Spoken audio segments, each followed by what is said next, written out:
In the high-stakes chess game of Middle Eastern geopolitics, Iran just put some brand new pieces on the board. And these aren't your average rooks and pawns. We're talking about weapons that allegedly fly at hypersonic speeds, dodge and weave in the final seconds to avoid being shot down, and can be launched with terrifyingly little warning. This is more than just a new missile. It's a technological leap that's forcing everyone in the region and, frankly, the world to pay very close attention. For decades, the Iran-Israel conflict has been a shadow war, a series of quiet jabs and proxy battles. But Iran's real ace in the hole, its ultimate insurance policy, has always been its massive and rapidly improving ballistic missile program. This isn't just for military parades. It's the Islamic Republic's primary way to project power and deter its enemies. Recent flare-ups have thrown this arsenal into the spotlight, and it raises a huge question. What exactly are these missiles, and what can they really do? Today, we're breaking down the specs on the weapons at the center of this new, more direct era of confrontation.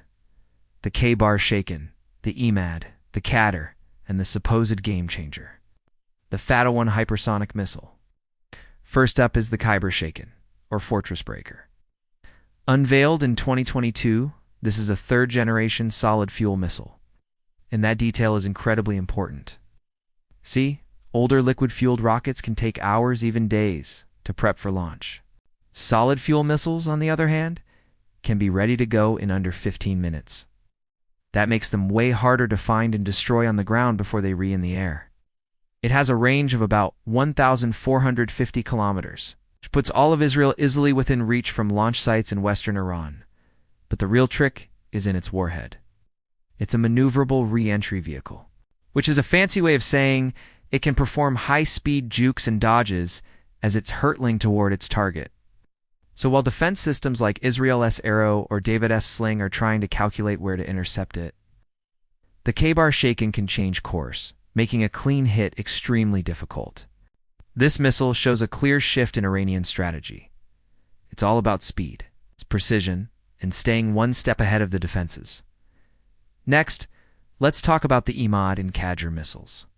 Think of these as the liquid-fueled workhorses of Iran's medium-range ballistic missile force. Both are upgraded versions of the older Shahab 3 missile, but they pack some serious improvements. The Qadr can reach up to 2,000 kilometers, while the Emad has a range of around 1,700 kilometers. Their main selling point is better accuracy. The Emad specifically has a maneuverable re-entry vehicle that helps guide it in its final moments, letting it hit valuable targets with much greater precision than its predecessors. Now, being liquid-fueled does make them more vulnerable before launch, but that system often allows them to carry heavier payloads. In a massive missile barrage, you'd likely see these missiles targeting strategic infrastructure, just trying to overwhelm defenses with sheer numbers, while the fancier missiles like Kheibar Shekan hunt for the most critical, laggarded targets. And that brings us to the Fattah-1, which translates to Conqueror. When Iran showed this off in 2023, it was a major statement about its technological ambitions. The Fattah is what Iran claims is its first hypersonic missile. Officials have boasted it can hit speeds between Mach 13 and Mach 15 that is up to 15 times the speed of sound. Like the Kheibar Shekan, it's a solid-fuel missile with a stated range of 1,400 kilometers. Its defining feature is the claim that it can maneuver at hypersonic speeds, both inside and outside the atmosphere. A normal ballistic missile flies in a predictable arc, which makes it a target for advanced systems like Israel's Arrow 3, designed to intercept threats in space. But a hypersonic weapon that can change its flight path is a whole different beast, making it almost impossible for current defense systems to stop.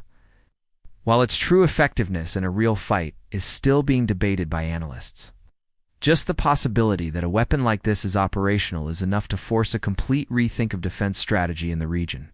The development of the Kheibar-Shakan Emad Qadr, and especially the Fattah-1, is about more than just a tech upgrade for Iran. It signals a fundamental shift in military thinking. Iran is moving away from a strategy based on just having a lot of missiles to one focused on precision, speed, and the ability to punch through some of the most sophisticated, multi-layered air defense systems on the planet.